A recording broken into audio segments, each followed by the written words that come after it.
সোহানবাবগঞ্জ শ্রীনগর মুন্সিগঞ্জ এটা এটা একটু বড় হয়, এটা স্যার তো ছোট, এখন স্যার ম্যাচিউর হয়নি, এটা ম্যাচিউর হলে স্যার বড় হয়। ওইটা আবার জাল দিয়ে ঢেকে দেয় যাতে বাদুড়ে খেয়ে জি স্যার।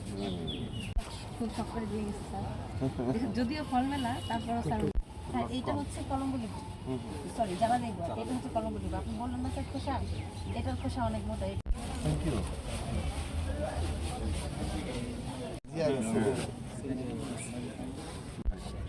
এই তো স্যার এই বিজ্ঞান কলেজের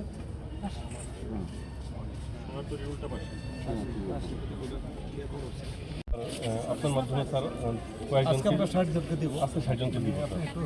এই যে সদস্য সাহেব আপনার নামটা ঘোষণা করেন একটু। সাইদুর ভাই, রাকিব দরিবলদা, মির্জাপুর। বিষয়ে আমগাছগুলো চাষ করবেন এত বড়। আচ্ছা ঠিক চাষিদের নিয়ে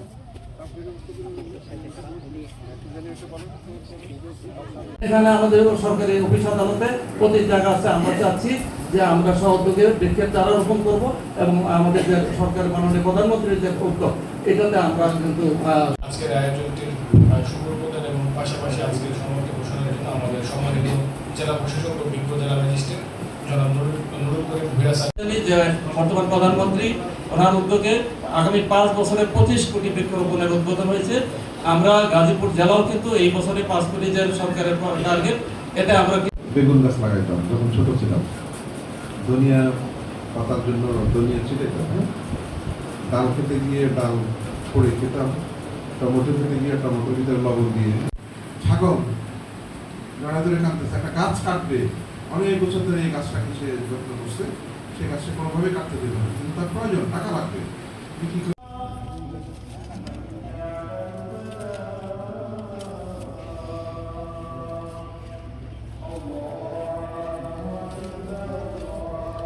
মিলে এই ফল মেলাগুলো করছে।